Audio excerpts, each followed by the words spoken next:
Bom, eu quero chamar a segunda convidada dessa noite, a Desirê Ruas.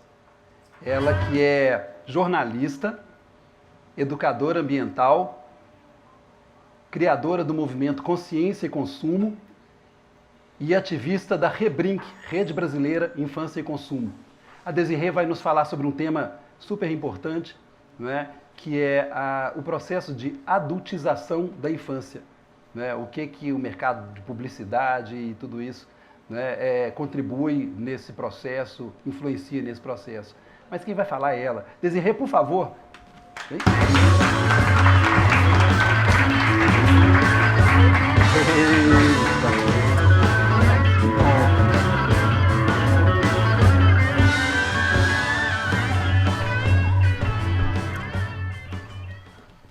Tudo bem, Desirê? Tudo ótimo. Tá tranquilo aí? Tranquilíssimo. Ai, que coisa boa, né? Prazerzão receber você aqui. Prazer é aqui todo meu. No Te Considero.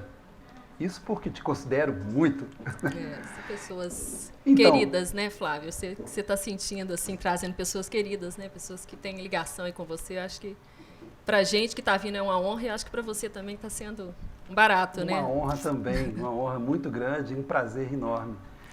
Desirê, eu começo sempre a nossa conversa pensando um pouco naquela questão de propiciar que as pessoas também, que como eu, eventualmente que estejam nos assistindo aí na internet ou de qualquer maneira, não é? Que conheçam também esse espaço em que a gente está. Não é? Então, você poderia descrever ele um pouquinho para nós? Bom, acho que tem tudo a ver com o tema que a gente vai falar aqui, a questão da infância, né? Quando a gente vê que tem bonecos, né? Tem essa coisa lúdica, né? Um espaço onde as pessoas estão próximas, né? Um espaço aconchegante, acolhedor. E o que me chama a atenção são esses bonecos, né? Essas figuras que evocam tantas mensagens e tantas culturas. Há uma união, né? De culturas e de formas que fazem com que a gente pense em várias épocas da vida da gente e retoma a infância. Então, é um espaço que tem uma energia muito boa e que tem cores e formas que são encantadoras, assim, um espaço muito gostoso. Legal, né, Desirê? Esse é o espaço Catibrum, né, da turma da Catibrum, Companhia de Teatro de Bonecos, que estão aí com quase 30 anos de carreira, juntando nessa estrada longa esses bonecos todos, e como você falou, de várias culturas, vários lugares diferentes. Mas então, Desirê, você como jornalista, e como foi que esse tema da infância chegou até você? Como que ele te provocou a resolver se dedicar boa parte da sua vida, da sua energia, do seu trabalho, para cuidar um pouco dessa questão da infância, para que haja uma infância mais saudável, mais, né, enfim, feliz aí para as gerações atuais? Que é uma responsabilidade de todo mundo, né, Flávio? Quando a gente fala assim dessa questão do ativismo pela infância, a gente está falando do ativismo de todo ser humano, né? De toda a sociedade, dos governos, do mercado, porque não tem fase mais importante da vida do que a infância. Com certeza. Quando a gente para pensar nisso, a gente começa a pensar como é que está sendo a infância dos nossos filhos, dos nossos sobrinhos, dos nossos netos, dos nossos alunos, e a gente fica se perguntando o que a gente está fazendo de certo, de errado, o que o mercado está fazendo que a gente, pai e mãe, não está conseguindo fazer, porque hoje a publicidade conversa com a criança muito mais do que a escola, do que o educador, do que o professor, do que o pai, do que a mãe. Então, deixa eu contar um pouquinho da minha história, né? Como jornalista, fui fazer pós-graduação em educação ambiental e sustentabilidade, aí já comecei a trabalhar um pouco essa questão do consumo. E essa questão da sustentabilidade e as escolhas de consumo é uma ligação total. Uhum. Quanto que as nossas ações têm um impacto poderoso sobre o ambiente, sobre as relações sociais. Né, a gente vem da ecologia integral, de pensar esse cuidado com a gente mesmo, ecologia pessoal, ecologia social, ecologia ambiental, e o quanto que essas coisas estão interligadas.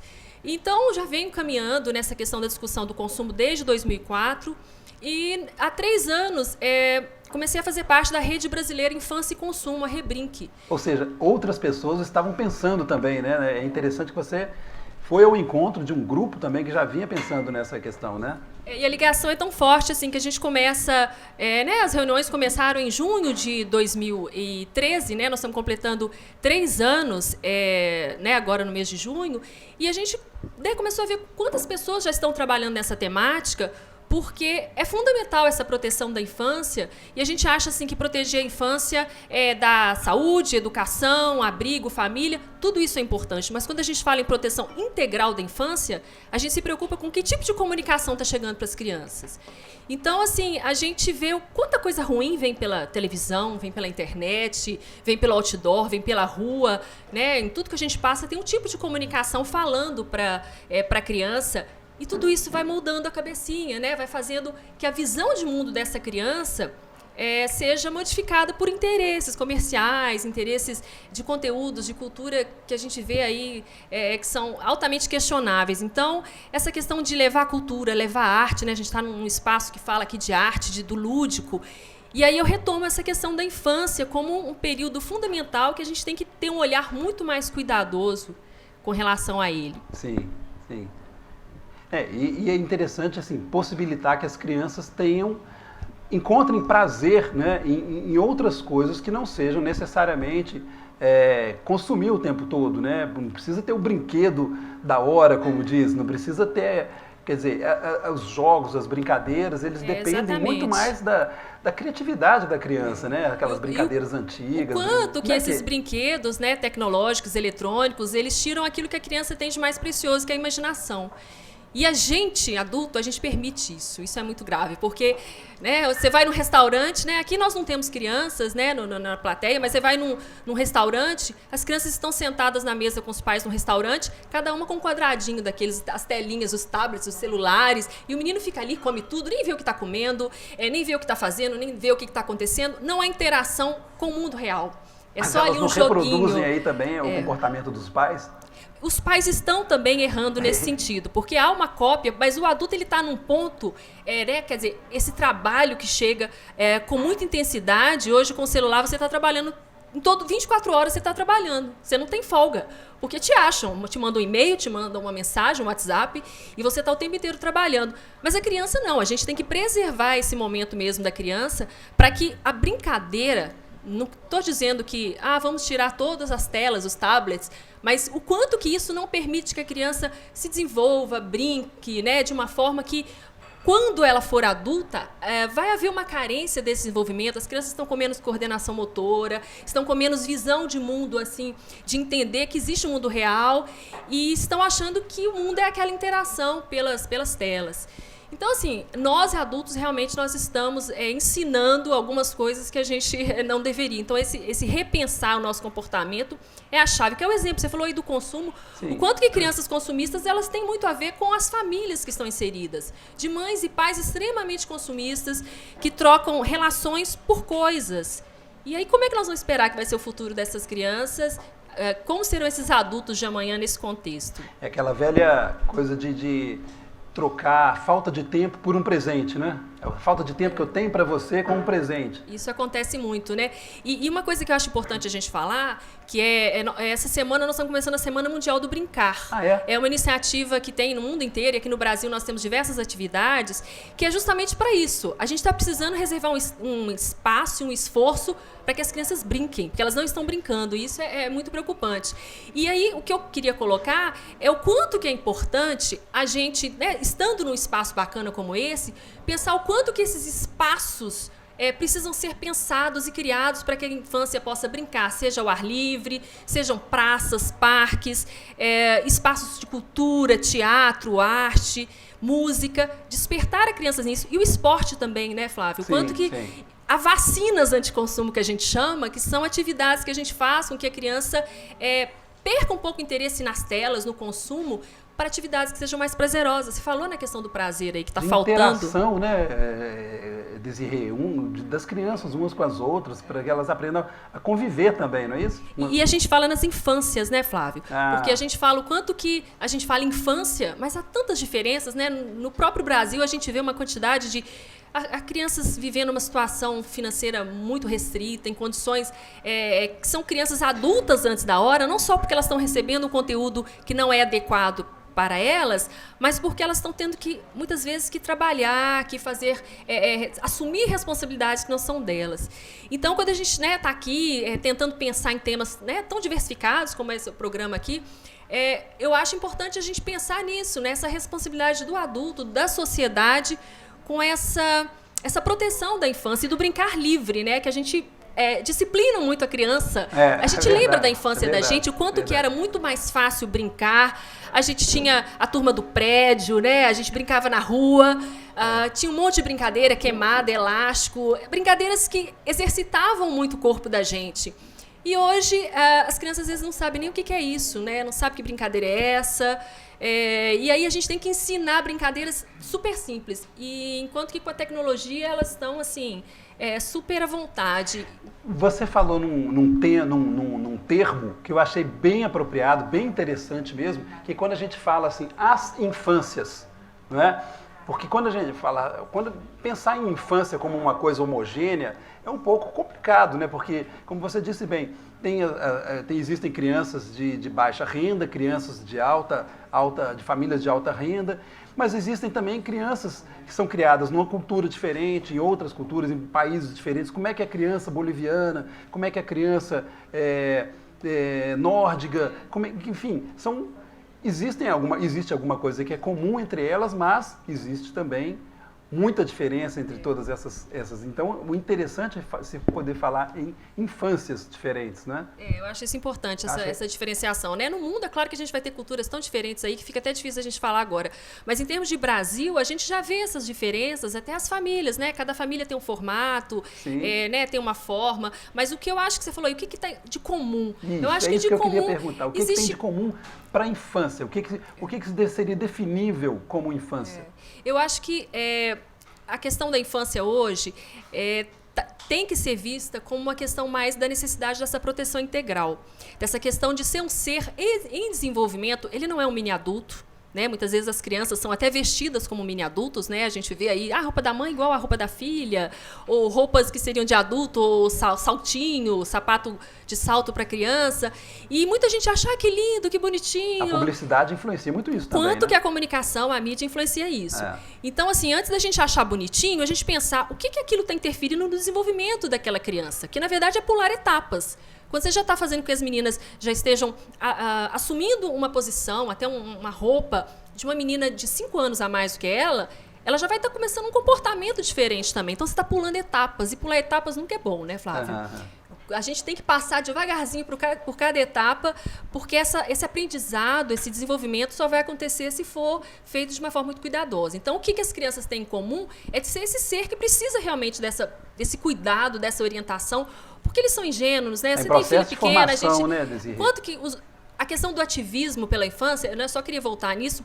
Toda mãe, todo pai é ativista pela infância, né? Não é uma questão assim que a pessoa que trabalha com aquilo são apenas aqueles que sejam ativistas. Que a gente tenha realmente esse ativismo, porque as crianças precisam desse cuidado e dessa atenção que o mercado não dá. O mercado vê a criança como um alvo, que é algo muito sério, né?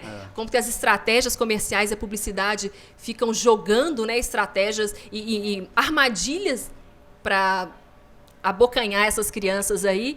E então é tudo isso que a gente discute lá na Rede Brasileira Infância e Consumo, que é uma rede que reúne pessoas do Brasil inteiro, educadores, professores, advogados, médicos, gente de todas as áreas e todas com essa mesma preocupação. Esse cuidado com a publicidade, com a criança como sendo um alvo da publicidade, não é regulamentado, né, pelo Estado, pelo Ministério Público, não verifica, não fiscaliza isso? Como é que é essa relação do Estado com essa publicidade voltada para crianças? Nós temos no Código de Defesa do Consumidor, no artigo 37, o artigo 37 ele proíbe a publicidade que seja abusiva. Ele proíbe a enganosa e define abusiva, dentre outras coisas, aquela que faz uso da falta de experiência e julgamento da criança. A criança não entende a publicidade como publicidade. Ela não sabe o que está por trás daquilo ali. Ela acha que jornal e publicidade comercial são a mesma coisa. Se nós adultos, né, a gente fala muito de consumo, né, dessa questão do papel ativo do consumidor, o quanto que a gente já cai nas armadilhas, imagine as crianças, o quanto que a visão de mundo delas ela é formada em cima de mensagens que ensinam a ter ao invés de ser, que ensinam práticas que não são nem saudáveis, nem sustentáveis. Só na questão da alimentação a gente vê o quanto que a mídia é perversa, né? Quanto que as crianças querem aquilo que tem o personagem, que tem o bichinho. Então, assim, o Código de Defesa do Consumidor já coloca isso, desde 1990. Então, o que a gente pensa? Aí outras legislações estão sendo construídas, tem um projeto de lei que já está há 14 anos na Câmara dos Deputados para ser votado, está em tramitação, para definir melhor isso. Porque colocar as crianças como sendo assim mais um público que o mercado quer atingir, a gente vê isso como muito perverso. O Estado regula isso, você disse que existe um marco regulatório, ou a própria Código de Defesa do Consumidor, mas também os publicitários, a Associação de Publicitários, conjuntamente não pensam isso como sendo uma meta para ações socialmente responsáveis? Como é que você... Tem caminhado, porque o projeto Criança e Consumo do Instituto Alana completou 10 anos esse ano. E foi um projeto primordial para levar essa discussão para a sociedade. Então, ao longo desses anos, né, nós tivemos uma resolução 63 que disciplinou melhor essa questão do Código de Defesa do Consumidor. Nós temos agora alguns acordos, e, por exemplo, a indústria dos refrigerantes afirmou que não vai mais anunciar para a criança. Então, quer dizer, nós estamos vendo um movimento que foi, com certeza, resultado dessa pressão, porque se a gente não faz pressão, não acontece nada, né, Flávio? Verdade. Se já aquele público já oferece lucro para um determinado setor, ele não vai mudar. Então, essa pressão foi acontecendo gradativamente e a gente está vendo aí uma pressão em cima do fast food, dessa associação de brinquedo com lanche e outras ações que nós, que trabalhamos com a infância, acreditamos que tem que mudar. Porque o alvo tem que ser o adulto. Anuncia para o adulto e não para a criança. É uma coisa semelhante ao que acontece com relação ao tabagismo, né? Hoje mesmo eu estava lendo que a União Europeia está procurando banir quase que completamente a propaganda de cigarros. Né? Então, os maços de cigarro agora, parece que na Inglaterra, eles vão ter que vir apenas com uma cor neutra e só com a marca do cigarro lá, enfim. Se a gente não tivesse uma regulação falando que não pode ter comercial de cigarro na televisão, quer dizer, as coisas foram mudando ao longo do tempo porque realmente o malefício é muito grande, né? E a indução ao consumo ela é muito poderosa. Mas é isso, Desirê, eu acho que a gente tem que continuar lutando pelas nossas crianças, que são as futuras gerações, né, que vão cuidar desse planeta. Eu acho que cuidar da infância é uma atividade altamente voltada para a ideia de sustentabilidade. Então, quero dizer que você está de parabéns. Né? Obrigada. Um prazer grande receber você aqui da Samão. Joia.